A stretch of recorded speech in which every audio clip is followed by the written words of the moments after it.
या ठिकाणी पाण्यासाठी मुक्कामी विराळ मोर्चा आपण आयोजित केला।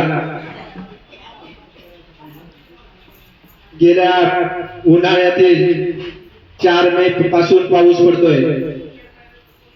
मला वाटतं या 10-12 वर्षामध्ये जर बघितलं तर सर्वात जास्त पाऊस या 2025च्या पावसाळ्यामध्ये पडला। कारण पावसाळा जुलैच्या पहिल्या हप्त्यामध्ये चालू होतो दरवर्षी। या वर्षी 4 मेला जसा पाऊस चालू झाला तसा एकदम आपल्या शेतीचे नुकसान करून धो पडला आणि आजपर्यंत तसाच पाऊस पडत आहे। इतका पाऊस आपल्या भागात पडत असताना देखील आपण सर्व महिला रिकामे हंडे घेऊन पंचायत समितीमध्ये विराळ मोर्चा काढतोय। म्हणजे ही एक लाजिरवाणी आणि खंताची गोष्ट आहे। आपण खेड्यापाड्यामध्ये राहतो, अनेक धरणे आपल्या जमिनी गेल्या आहेत। वैतरणासारखं मोठं डॅम जे की जगातील नावाजलेलं असं डॅम आहे, पूर्ण मुंबई त्या वैतरणा धरणाच्या डॅमच्या पाण्याने जगते आणि आपलं हे धरण आपल्या उशाला आहे। आपण त्याच्या खाली आपले गावं बसलेले आहेत, खेडेपाडे बसलेले आहेत। आपला या पाण्यावर हक्क असताना सुद्धा आपलं पाणी इथून मुंबईला जातं, परंतु आपल्या महिला एका हंडाभर पाण्यासाठी पायपीट करीत इतक्या पावसामध्ये गवतामध्ये विंचू काटे, आता पावसाळा चालू असल्यामुळे आपल्या ग्रामीण भाग असल्यामुळे आपल्या घराच्या अलीकडून पलीकडून पाठीमागून सर्वकडे अतिशय गवत, झाडं झुडपे एकदम दाट, जंगली जनावरांचा रोज संचार असतो। काल परवाच मी बातमी बघितली, हर्षवाडी येथील त्यानंतर वावी हर्षे येथील सुद्धा घरात घुसून बिबट्याने शेळीवर हल्ला केला।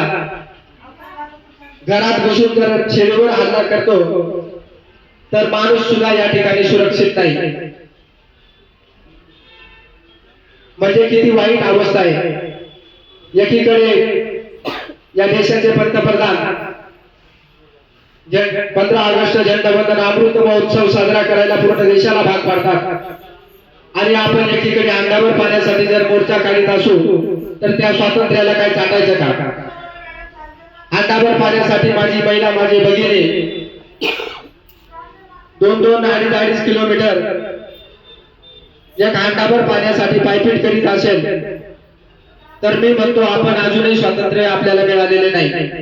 हे केवळ कागदावरती मिळालेलं स्वातंत्र्य हे काहीतरी मोजदार धनदांडग्यांसाठी आहे।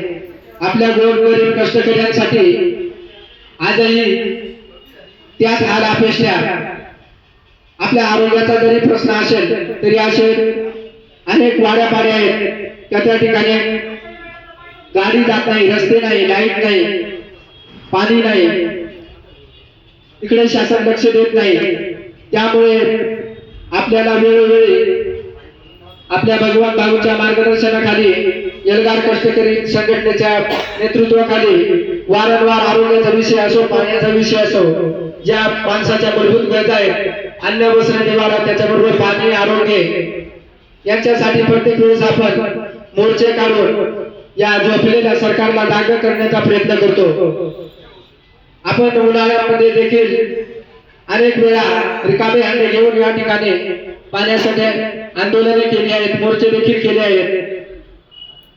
तरी सुद्धा आपल्याला पाण्याचा जो आपला हक्क आहे, अन्न, वस्त्र, निवाऱ्याबरोबर पाणी सुद्धा तितकंच महत्वाचं आहे। एक वेळेस माणूस उपाशी राहू शकतो, परंतु पाण्याविना माणूस राहू शकत नाही।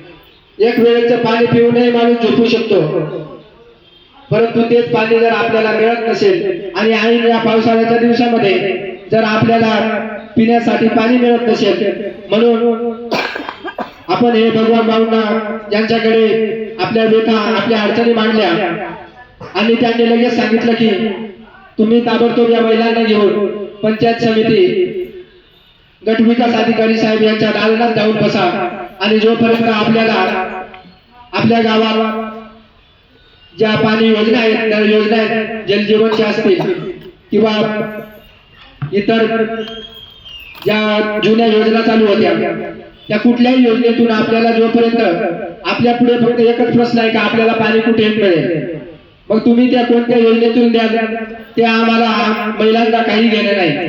आम्हाला फक्त पाणी पाहिजे आणि हे पाणी जोपर्यंत मिळत नाही तोपर्यंत आम्ही आज या ठिकाणावर उठणार नाही.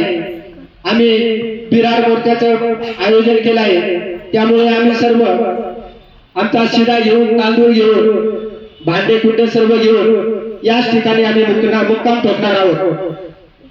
थोड्याच वेळात आपल्या संघटनेचे संस्थापक भगवान भाऊ तुमचे आमचे सर्वांचे मार्गदर्शक येतीलच आणि आपल्याला मार्गदर्शन करतीलच.